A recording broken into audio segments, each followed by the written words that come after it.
Hello everyone, welcome to Vision Study hub.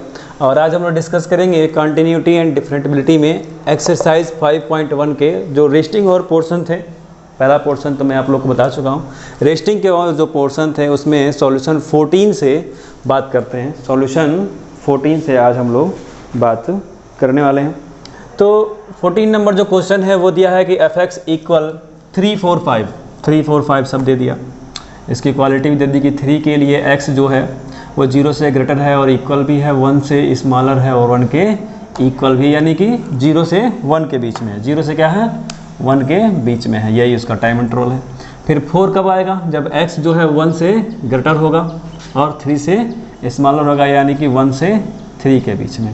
तो 1 से 3 के बीच में होगा तो 1 और 3 नहीं है, क्या है, 1 और 3 नहीं है, तो कुल मिलाकर 2 होगा। क्या होगा, 2 के लिए। फिर कह रहा है कि x जो है वो 3 से ग्रेटर है और 3 के इक्वल भी है और 10 से लेस देन है और 10 के इक्वल भी, यानी कि 3 से 10 तक है। जब 3 से 10 की बात हो रही है तो कह रहा है कि इसकी कंटिन्यूटी चेक करिए। डिसकंटिन्यूटी भी बात हो सकती है। तो अभी इसकी कंटिन्यूटी जो है हम वो 3 पॉइंट्स पर चेक कर सकते हैं।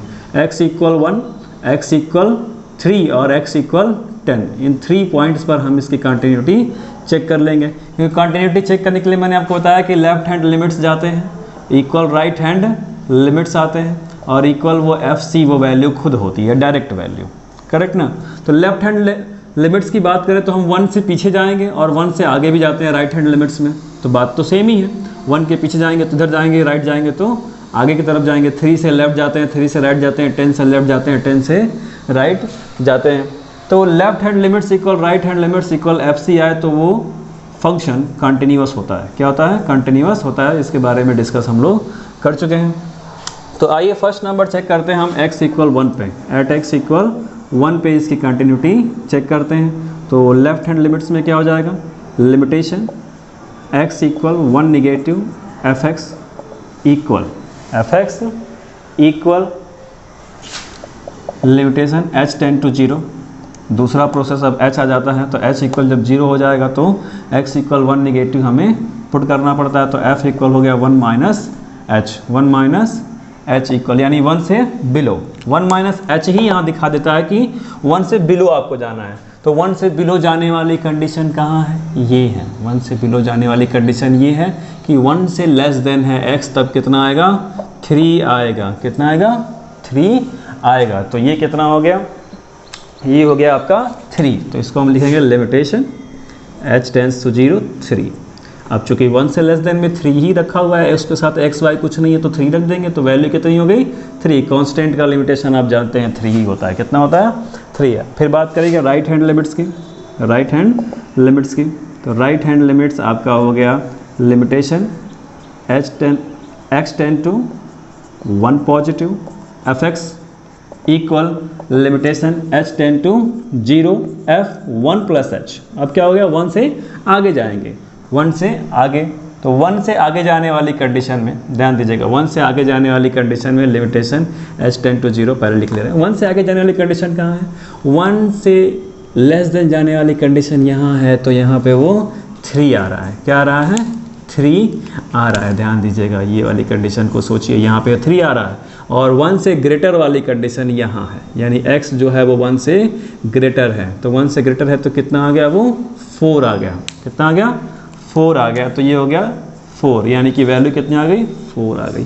तो जब लेफ्ट हैंड लिमिट्स ही राइट हैंड लिमिट्स के इक्वल नहीं है, ये दोनों बातें अनइक्वल हैं, ये दोनों बातें अनइक्वल हैं, तो हमें FC फाइंड करने की अभी ज़रूरत ही नहीं है। जब यही दोनों अनइक्वल आ गए तो हम ये कहें कि x इक्वल 1 पे ये क्या है, डिसकंटिन्यूअस है। क्या है, ये डिसकंटिन्यूअस है, डिसकंटिन्यूअस है।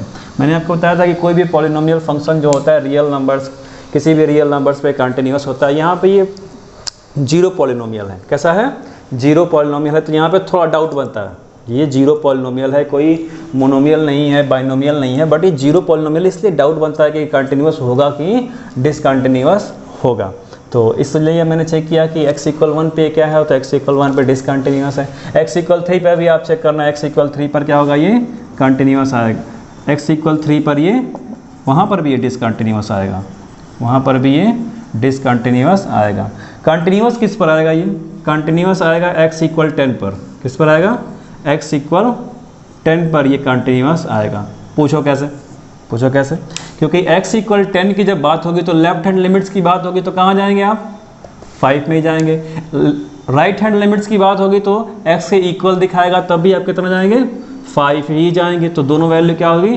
5 5 आएगी। और x इक्वल 10 भी जब आप पुट करेंगे तो भी कितना आएगा? 5 ही आएगा। तो x इक्वल 10 पर ये कंटिन्यूस दिखाएगा, x इक्वल 3 पर डिसकंटिन्यूस दिखाएगा। क्योंकि 3 के लेफ्ट आप जाएंगे तो डायरेक्टली 4 दिखा रहा है, 3 के राइट जा रहे हैं तो आपको 5 दिखाएगा। सीधी सी बात है, 4 और 5 दिखाएगा। तो ये क्या हो गया? डिसकंटिन्यूस हो गया। यहाँ पर भी, यहाँ भी डिसकंटिन्यूस x इक्वल 1 पे, यहाँ पे कंटिन्यूस हुआ कि 10 से लेफ्ट गए तो भी 5 मिला, 10 के इक्वल रहे तो भी आपको 5 मिला। तो इस वजह से ये डिसकंटिन्यूटी यहाँ पे दिखाई जा रही है। 2 पॉइंट्स पर डिसकंटिन्यूटी, 1 पॉइंट पे कंटिन्यूटी दिखाई जा रही है। स्टूडेंट्स इस वीडियो को पॉज करके नोट कर लीजिए।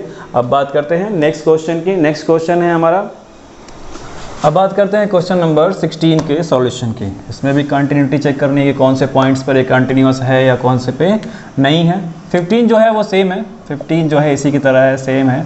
तो यहाँ पे मैं 16 ही एक्सप्लेन कर रहा हूँ। 16 जो है तो इसकी कंटिन्यूटी हम कौन से पॉइंट पर चेक कर सकते हैं? या कंडीशन दी गई है कि f(x) इक्वल -2 है और वो क्या है? उसके लिए x जो है वो लेस देन होगा 1 से और उसके इक्वल भी होगा, -1 के इक्वल भी होगा।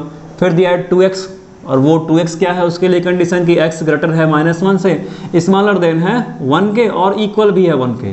फिर 2 आएगा कब? जब x ग्रेटर होगा 1 से। 3 कंडीशन है। तो इसकी कंटिन्यूटी हम 2 पॉइंट्स पर चेक कर सकते हैं, x इक्वल -1 और x इक्वल 1। ध्यान दीजिए, 2 ही इसमें रियल नंबर्स दिए गए, -1 और 1 ही दिए गए। तो 2 ही पॉइंट्स पर इसकी कंटिन्यूटी चेक की जा सकती है। तो आइए चेक करते हैं। पहले x इक्वल -1 पर चेक करते हैं इसकी कंटिन्यूटी। सेम वही pattern, at x equal -1, x equal -1 तो लेफ्ट हैंड लिमिट्स निकालते हैं। Left hand limits equal limitation x tend to 1 negative, -1 negative, x tend to -1 negative, fx equal limitation h tend to 0। ये 2 pattern याद रखना है, x tend to -1 या जो भी यहाँ पे दिया होगा वो नेगेटिव, फिर उसके बाद सीधे h इक्वल 0। तो ये हो गया f -1 -h, क्योंकि मैं x इक्वल -1 लिया था मैंने, तो ये -1 -h हो गया। और ये क्या दिखा रहा है यहाँ पे? -1 -h दिखा रहा है कि -1 से बिलो जाना है आपको, पीछे लेफ्ट की तरफ जाना है। तो -1 से लेफ्ट देन यानी कि लेस देन कौन है? x है। क्या है यहाँ पे? लेस देन है x। तो इसके लिए फंक्शन क्या दिया है? -2 दिया है। तो ये हो जाएगा लिमिटेशन h टेंड टू 0 -2, यानी वैल्यू हो गई -2। क्या हो गई? -2। रियल नंबर्स का लिमिटेशन अगर हम h टेंड टू 0 निकालते हैं तो वो रियल नंबर खुद ही होता है, क्योंकि यहाँ पे h इसमें कुछ है तो नहीं ना फंक्शन में। तो अब बात करते हैं राइट हैंड लिमिट्स की। राइट हैंड लिमिट्स यानी limitation x tend to 1 positive fx equal limitation h tend to 0 f, और ये हो गया 1, ये -1 पॉजिटिव है तो ये हो गया -1 प्लस h। क्या हो गया? -1 प्लस h, यानी -1 से मोर देन। तो -1 से मोर देन कौन है? यहाँ पे है x। x जो है वो -1 से ग्रेटर है और लेस देन है 1 से और 1 के इक्वल है। तो -1 से वो ग्रेटर यहाँ पर है। तो जब ग्रेटर है तो इसके लिए क्या है? 2x है। तो 2x के लिए क्या हो गया? Limitation h tend to 0 to -1 plus h, x के प्लेस में -1 प्लस h पुट कर दिया मैंने। अब जब यहाँ पे h इक्वल 0 पुट करेंगे तो ये तो हो गया 0, बच गया -1 से 2 मल्टीप्लाई करेंगे तो कितना मिलेगा? -2। ये दोनों भी इक्वल आ गए। और अब बात करते हैं हम -1 जब पुट कर दें फंक्शन में तो -1 के इक्वल कहाँ कंडीशन है? यहाँ पे इक्वल भी है और लेस देन भी है। अगर -1 है तो इसके इक्वल आने पे क्या आ रहा है? -2 आ रहा है। तो ये भी क्या हो गया? इक्वल हो गया। Left hand limits right hand limits के इक्वल और फिर ये FC के इक्वल। तो जब ये तीनों बातें इक्वल हैं तो ये क्या हो गया? x इक्वल -1 पे कॉन्टिन्यूस हो गया। क्या हो गया? ये कॉन्टिन्यूस हो गया। ये बात NUOUS कॉन्टिन्यूस हो गया यहाँ पे, ये बात याद रखिएगा। तो इसलिए x इक्वल -1 पे ये कॉन्टिन्यूस है।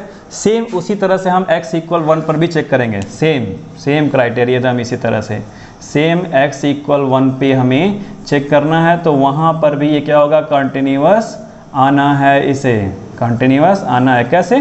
डायरेक्टली इसी में देख लीजिए, सेम टू सेम कंडीशन यहीं पर देख लीजिए कि x इक्वल 1 निगेटिव जब लेने जा रहे हैं, 1 निगेटिव लेंगे तो 1 से लेस देन कहाँ आ रहा है, 1 से लेस देन यहाँ पे कंडीशन है 2x, क्या है 2x, तो 2 में 1 का मल्टीप्लाई करेंगे तो कितना मिलेगा आपको, 2 ही मिलेगा, क्या मिलेगा 2 ही मिलेगा। फिर बात होगी 2 से राइट में जाने की, क्या बात होगी 2 से राइट, तो जब 2 से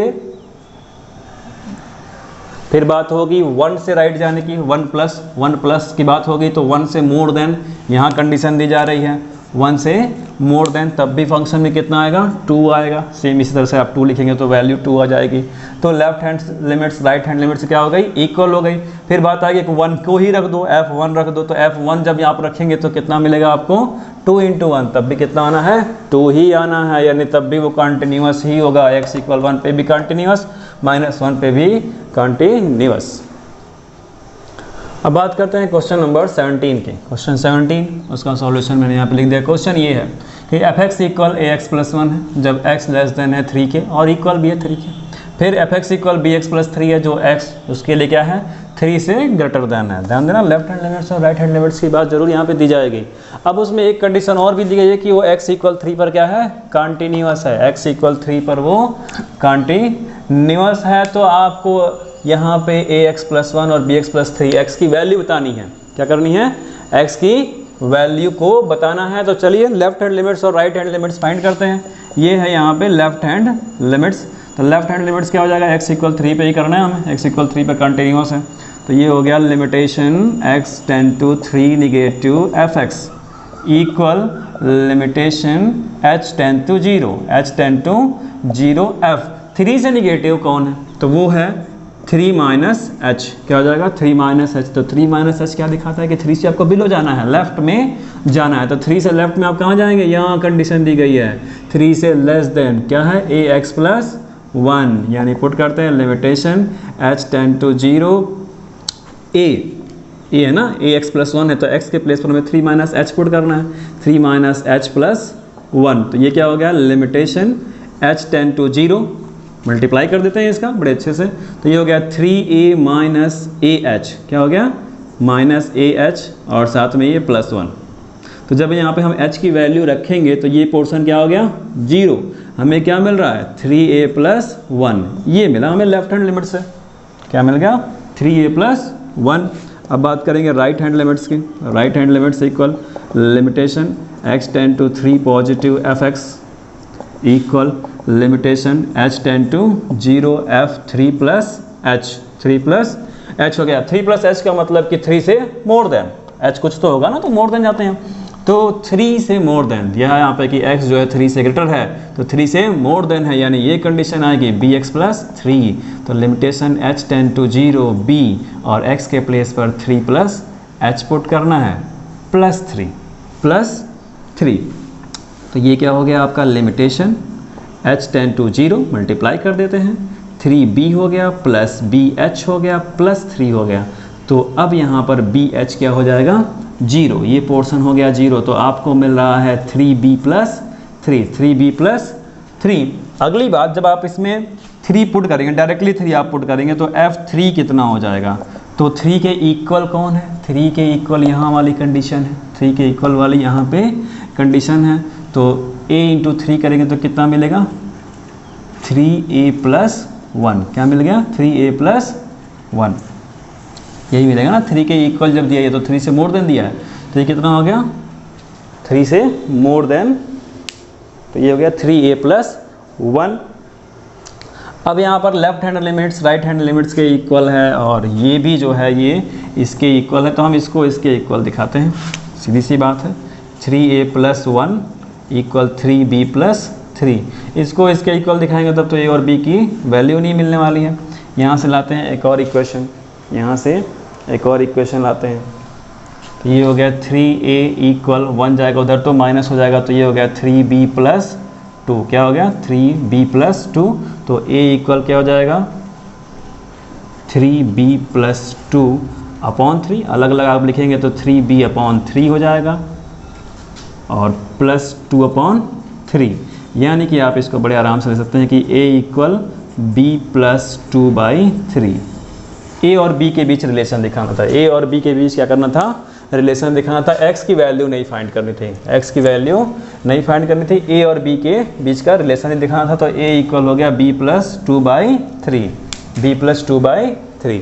स्टूडेंट्स इस वीडियो को पॉज करके नोट कर लीजिए, बहुत ही इंपॉर्टेंट क्वेश्चन है ये। यहाँ पे ए और बी के बीच का रिलेशन हमें शो करना था। x = 3 पर ये दोनों फंक्शन क्या थे, कंटिन्यूअस थे, ऐसा यहाँ पे दिया था। तो a = b+2/3 ये इनका रिलेशन है। अब बात करते हैं क्वेश्चन नंबर 18 की। क्वेश्चन 18 दिया है fx = लैम्डा x² - 2x, कब, जब x लेस देन है 0 से और 0 के इक्वल भी है। दूसरा fx 4x + 1, वहाँ पे x ग्रेटर है 0, इस कंडीशन के लिए 4x + 1 दिया है। अब क्वेश्चन ये है कि लैम्डा की किस वैल्यू के लिए, लैम्डा की किस वैल्यू के लिए ये कंटिन्यूअस होगा 0 पे, x = 0 पे। कहाँ बात हो रही है, x = 0 पे कंटिन्यूटी चेक करनी है। क्या करनी है, कंटिन्यूटी इनकी चेक करनी है और ये बताना है कि लैम्डा के किस वैल्यू के लिए ये कंटिन्यूअस होगा और कब ये डिसकंटिन्यूअस होगा।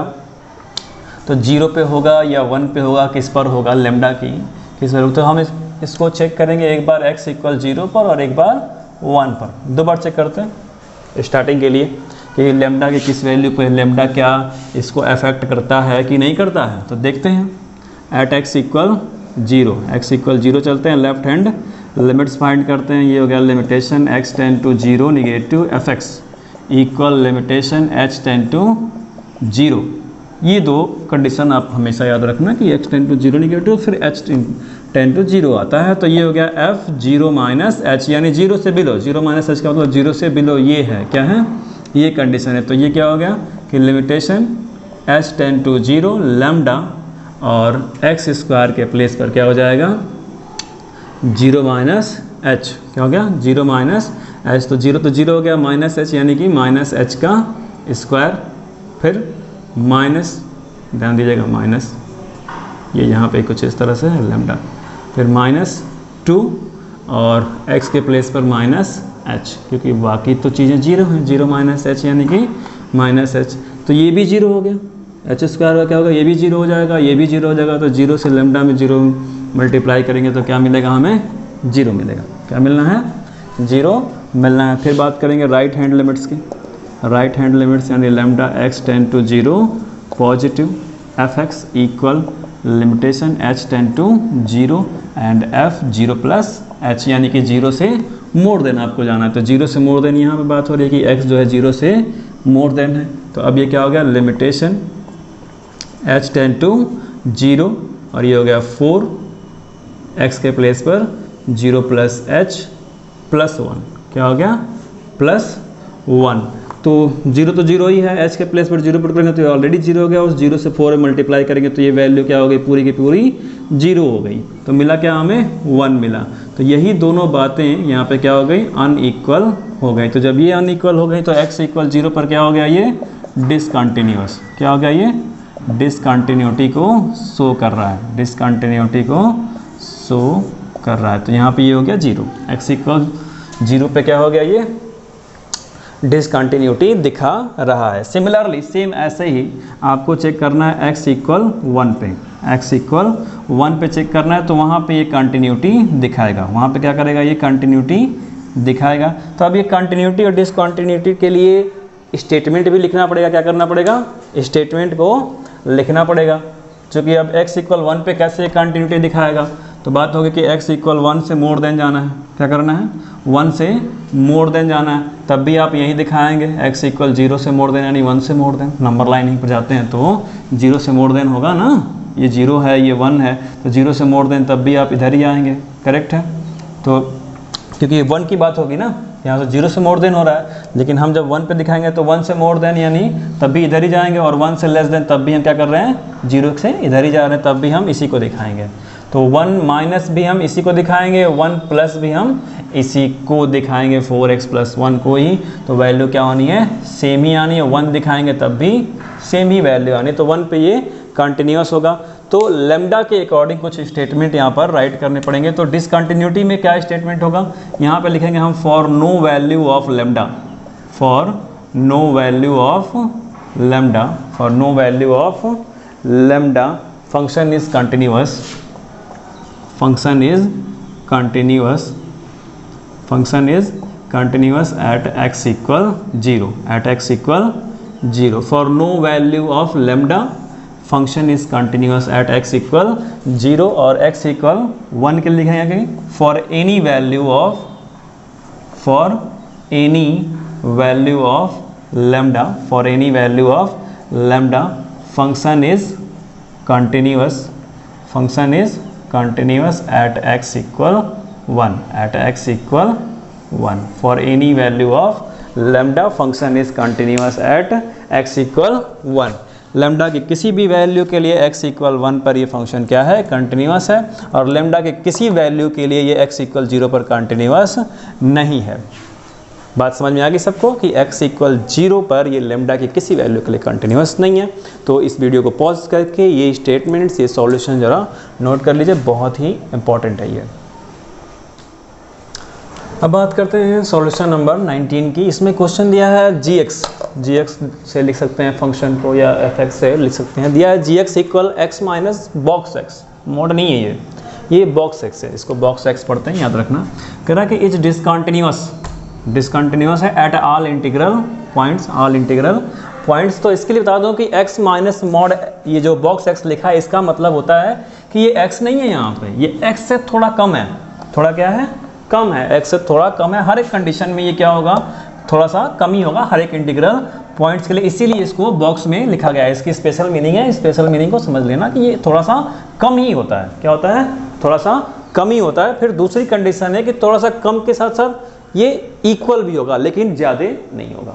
ये क्या होगा, ज़्यादा नहीं होगा। कभी भी ये x जो है इससे कम होगा, x वाले से, ये जो बॉक्स x है ये इससे थोड़ा सा लेस देन होगा, फिर इसके इक्वल हो सकता है, और तीसरी कंडीशन इससे मोर देन वाली जो आती है वो नहीं होगा। यानी कि लेस देन वाली आती है और जीरो वाली आती है, मोर देन वाली नहीं आती है। यही दो कंडीशन है, लेस देन होगा उससे थोड़ा सा लेस देन, और उसके इक्वल हो जाएगा, लेकिन उससे मोर देन कभी नहीं होगा। इस बॉक्स की मीनिंग ये होती है कि इसमें सेम चीज़ें लिखी गई हैं, x यहाँ है तो x वहाँ भी है, तो इससे मीनिंग इसकी समझ लेना, डिसकंटिन्यूटी को दिखाना है।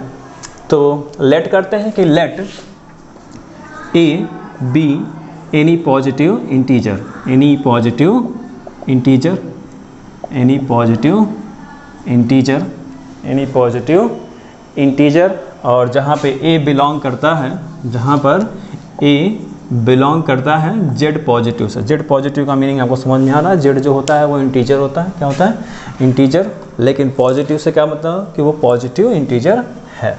तो ये बात भी सही है, यहाँ पर भी जैसा लिख दिया मैंने, सिंबॉलिक तरीके से भी इसको लिख दिया मैंने। अब a पॉइंट पर ही इसकी कंटिन्यूटी को चेक करते हैं, at x equal a, x equal a पर लेफ्ट हैंड लिमिट्स इक्वल हो जाएगा, limitation x tend to a negative fx equal limitation h tend to 0, h tend to 0। इसका मीनिंग हो गया कि f a minus h, f a minus h हो गया।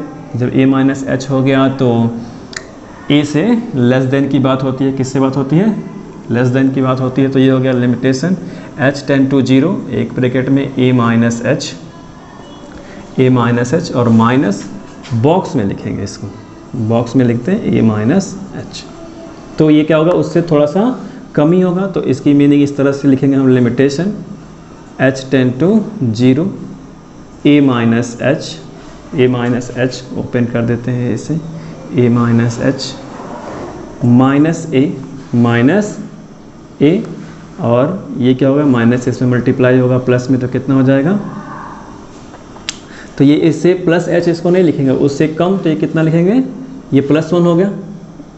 h से क्या हो जाएगा, h निगेटिव है, h 0 होता है, h क्या है यहाँ पे 0 है, तो क्या हो जाएगा, माइनस 1 होगा। क्या होगा, माइनस 1, तो उसकी वजह से क्या हो गया, ये प्लस 1 लिखा जाएगा, तो ये हो गया प्लस 1। तो a से a क्या हो गया, कैंसिल, बच गया h की वैल्यू 0, तो ये कितना मिला हमें, 1 मिला। कितना मिल गया, 1। अब देखेंगे राइट हैंड लिमिट्स को, राइट हैंड लिमिट्स यानी limitation x tend to a positive fx equal limitation h tend to 0 f a plus h, f a plus h। इस सॉल्यूशन का बहुत ध्यान से देखना, बहुत ही इंपॉर्टेंट क्वेश्चन है ये। a प्लस h यानी limitation h tend to 0 a plus h minus box में दिखाते हैं ए प्लस एच को। अब यहाँ ये क्या है, ध्यान देना, अब यहाँ पर ये इक्वल है, क्या है ये, इक्वल है। अब वो इक्वल किसके है, एच के इक्वल है, किसके इक्वल है, एच के इक्वल है। तो वो 0 से 0 एक जगह कैंसिल हो जाएगा, तो हमें मिलने वाला है लिमिटेशन h टेंड टू 0, क्या मिलेगा, a प्लस एच ही मिलेगा, क्या मिलेगा, a प्लस एच ही मिलेगा।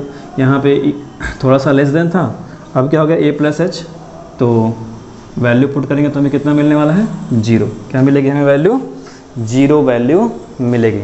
तो जब 0 वैल्यू मिल गई तो अब ये क्या है कि यही दोनों बातें अनइक्वल आ रही हैं, क्या हो रही हैं, अनइक्वल आ रही हैं। तो इसे हम कहेंगे कि ये डिसकंटिन्यूअस होगा, क्या होगा, ये डिसकंटिन्यूअस होगा at all integral point, at all integral points, ये डिसकंटिन्यूअस होगा एट ऑल इंटीग्रल पॉइंट्स। ये तो यहाँ पे देखते ही मालूम चल जा रहा था कि थोड़ा सा उससे कम और थोड़ा सा उसके इक्वल होगा, तभी ये डिसकंटिन्यूअस हो जाएगा। चीज़ें वैसी हैं, लेकिन आपको दिखाना है, सॉल्यूशन को आपको दिखाना है, तो आप उसको इसी तरीके से दिखा सकते हैं 1 और 0 के थ्रू। जी हाँ, लेफ्ट हैंड लिमिट्स और राइट हैंड लिमिट्स को दिखाएंगे, थर्ड कंडीशन को दिखाने की कोई ज़रूरत ही नहीं है, FC को दिखाने की कोई ज़रूरत नहीं, क्योंकि यहीं पर ये बातें अनइक्वल आ गई। तो ये क्या है, डिसकंटिन्यूअस है एट ऑल इंटीग्रल पॉइंट्स। बात करते हैं सॉल्यूशन 20 की। इसमें क्वेश्चन है कि fx equal x square minus sine x plus 5, ये दिया, एट x इक्वल पाई पर कंटिन्यूटी चेक करनी है, कंटिन्यूटी चेक करनी है। तो आइए चेक करते हैं, लेकिन इसको लेफ्ट हैंड लिमिट्स और राइट हैंड लिमिट्स में दिखाने से पहले ही हम इसको डिस्क्राइब कर देंगे कि हाँ ये कंटिन्यूअस है, ये कंटिन्यूअस है, आप वैसे ही बता सकते हैं। और आपको एग्जाम में दिखाना होगा तो ऐसे दिखाना बहुत ही इजी है, अभी तक जितने क्वेश्चन बताए सेम उसी पैटर्न पे चलना है, लेकिन बता दे रहे हैं कि कैसे ये कंटिन्यूअस है। इस fx को मैं ऐसे लिख दे रहा हूँ, x square plus 5 minus sine x, ऐसे लिख सकता हूँ मैं, माइनस साइन एक्स जहाँ है वैसे ही है, बस इधर आ गया, प्लस 5 जिसे है इधर आ गया। तो ये एक्स स्क्वायर प्लस 5, ये क्या हो गया, पॉलिनोमियल फंक्शन, क्या हो गया, पॉलिनोमियल फंक्शन। और ये साइन एक्स क्या हो गया, ट्रिग्नोमेट्रिक फंक्शन, क्या हो गया, ट्रिग्नोमेट्रिक फंक्शन। तो क्लास 11th में भी बताया जा चुका है, यहाँ भी मैंने बताया था इसको स्टार्ट करते समय, फंक्शन चैप्टर में भी बहुत बेहतरीन तरीके से बताया गया कि पॉलिनोमियल फंक्शन और ट्रिग्नोमेट्रिक फंक्शन कंटिन्यूअस होते हैं। तो जब ये दोनों एक साथ आएंगे तो आपको मैंने एक प्रॉपर्टी पढ़ाई थी कि fx माइनस gx वो भी क्या होता है, कंटिन्यूअस होता है, वो भी कंटिन्यूअस होता है, ये तो उसकी प्रॉपर्टी थी। दूसरी बात ये पॉलिनोमियल और ट्रिग्नोमेट्रिक में है तो उस तरह से भी ये क्या है, कंटिन्यूअस हैं। तो हम यहाँ पे कहेंगे कि fx is continuous, continuous because, क्यों कंटिन्यूअस है, क्योंकि पॉलिनोमियल फंक्शन भी कंटिन्यूअस है, ट्रिग्नोमेट्रिक फंक्शन भी कंटिन्यूअस है। तो उसके अकॉर्डिंग जो ये रूल बनता है ऑपरेशन का, fx माइनस gx ये कंटिन्यूअस होता है, तो ये भी क्या है, कंटिन्यूअस है, कंटिन्यूअस है। आपको दिखाना होगा तो आप ज़रा इस तरह से दिखा सकते हैं कि left hand limits equal right hand limits. तो पाई पे ये, पाई पे क्या किसी भी वैल्यू पे ये कंटिन्यूअस होगा, क्योंकि दोनों ट्रिग्नोमेट्रिक फंक्शन और पॉलिनोमियल फंक्शन को शो कर रहे हैं। तो इस वजह से सॉल्यूशन 20 जो है वो, उसमें हम ये कहें कि fx जो है वो कंटिन्यूअस है, fx equal x square minus sine x plus 5 ये कंटिन्यूअस है। तो इस वीडियो को बहुत अच्छे से देख लीजिए, इस वीडियो को पॉज करके सारे क्वेश्चंस को नोट डाउन करिए, नोट्स बनाइए, और फिर इस तरह से अगले जो भी क्वेश्चंस हैं एक्सरसाइजेज में उनको सॉल्व कीजिए, खुद से उसे सॉल्व कीजिए ताकि आपको भी प्रैक्टिस हो जाए। ये सिर्फ हेल्प के लिए है, हिंट्स के लिए है ये, तो इसी हिंट्स के बेस पर आपको सॉल्व करना है। जो भी क्वेश्चंस वहाँ पे एक्सरसाइजेज में दिए गए हैं, NCERT में दिए हों, चाहे RD शर्मा में दिए हों, RS अग्रवाल में दिए हों, जिस भी बुक को आप सब्स्टिट्यूटरी बुक्स के रूप में फॉलो कर रहे हैं उसे फॉलो कीजिए और क्वेश्चंस को सॉल्व कीजिए इन वीडियोज़ की हेल्प से, इन वीडियोज़ की हेल्प से।